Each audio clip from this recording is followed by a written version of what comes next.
जय श्री कृष्णा दोस्तों, स्वागत है आप सभी का फिर से हमारे YouTube चैनल विद्या ज्ञान दर्पण में।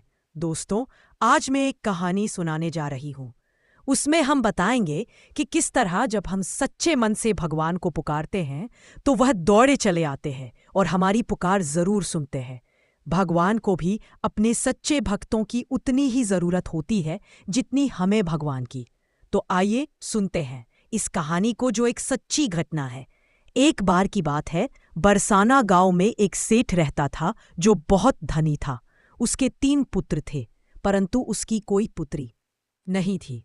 कुछ समय पश्चात उसकी पत्नी का देहांत हो गया और सभी पुत्रों की शादी हो गई। सभी पुत्र अपने कार्य में व्यस्त रहने लगे। अपने बच्चों में अपनी पत्नी के साथ सेठ के दिल की बात सुनने वाला कोई नहीं था। दोस्तों, सेठ को शुरू से ही इस बात का बहुत दुख था कि उसकी कोई पुत्री नहीं है। लेकिन अब उसकी पत्नी की मृत्यु के बाद उसको ये दुख और सताने लगा, क्योंकि वो बिल्कुल अकेला हो गया था।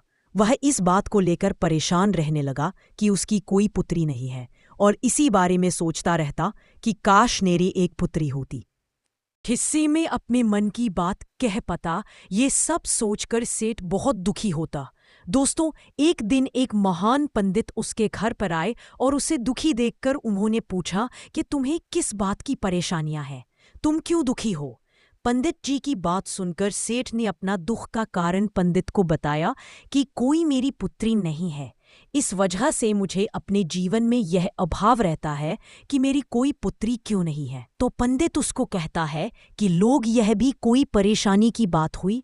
तुम राधा रानी को अपनी बेटी मान लो। हमारे जीवन में जिस चीज की कमी होती है उसको भगवान ही पूरा कर सकते हैं। परेशान होने से क्या होगा। तुम राधा रानी को अपनी बेटी मानो और उससे अपने दिल की बात किया करो। देखना, तुम्हें यह अभाव कभी नहीं सताएगा। मैं तो कहता हूं कि जिस इंसान पर जिस चीज की कमी हो वो राधा रानी से बोले, फिर देखो कैसे पूरी होती है। सेठ को पंडित की यह बात अच्छी लगती है और वह ऐसा ही करता है। सेठ राधा रानी की तस्वीर लाकर अपने कमरे में रख लेते हैं और प्रतिदिन भोजन करने से पहले राधा रानी को भोग लगाता है। स्वयं भोजन करता है और सोने से पहले राधा रानी के साथ खूब बातचीत करता है, को अपने दुख परेशानी सुनाता है। ऐसे ही करते करते वह दिल से राधा रानी को अपनी बेटी मानने लगा और वह भूल ही गया कि उसकी कोई बेटी नहीं है। उसे इस बात का आभास होने लगा कि उसकी पुत्री सच में है और वह बहुत दिल से उसे अपनी पुत्री मानने लगा। जब तक वह बात ना करता, उन्हें भोजन ना खिलाता, उसका मन नहीं लगता, और जब वह बात करता तो उसके मन को बहुत संतुष्टि मिलती, जैसे उसे पता ही नहीं क्या मिल गया हो। तो दोस्तों, एक दिन सेठ के घर पर एक चूड़ी बेचने वाली आती है और वो सेठ की बहुओं को चूड़ियां पहना कर जाती थी। एक दिन वह चूड़ी बेचने घर आई तो उसने सेठ के बेटे की तीनों बहुओं को चूड़ी पहनाई। उसके साथ जब सेठ की बहुएं चूड़ी पहनकर चली गई तो उसके सामने एक और कन्या आई है। उसने कहा, मुझे भी चूड़ियां पहना दो। चूड़ी वाली ने सोचा कि शायद सेठ के घर कोई मेहमान आई है, तो उसने उसको भी चूड़ी पहना दी। उसके बाद वह चूड़ी वाली सेठ से पैसे मांगने सेठ की दुकान पर पहुंची। बोली, चूड़ी के पैसे दे दो। उसने पहले से अधिक पैसे मांगे तो सेठ ने कहा, तुमने चूड़ी का दाम बढ़ा दिया क्या? तो उसने कहा, नहीं, मैंने चूड़ी का दाम तो नहीं बढ़ाया, परंतु आज मैंने 4 लोगों को चूड़ी पहनाई है। उसने कहा, मेरे घर पर तो 3 ही बहू हैं। तो उसने कहा, नहीं, मैंने आज 4 को चूड़ी पहनाई है। सेठ ने कहा, तुमसे कोई गलती हुई है, मेरे घर पर तो चूड़ी पहनने के लिए सिर्फ 3 बहू हैं। उसके 3 के पैसे चूड़ी वाली को दे दिए और चूड़ी वाली बिना कुछ कहे पैसे लेकर अपने घर चली गई। इधर रात को सेठ घर आया तो हमेशा की तरह राधा रानी को भोग लगाकर और खूब सारी बातें करके सो गया।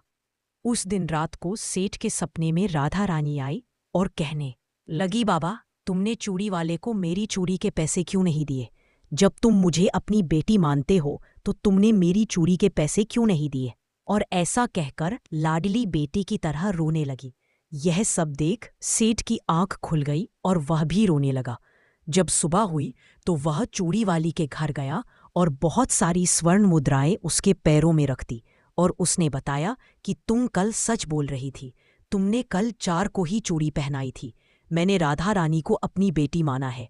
तुम बहुत भाग्यशाली हो जिसको राधा रानी के दर्शन हुए। मैं इतने दिनों से उनके दर्शन को तड़प रहा हूं। तुमने एक बार में ही उसके दर्शन कर लिए। यह बोलकर रोने लगा और बोला कि तुम्हें चूड़ी का जो भी दाम चाहिए मुझसे मांग लो।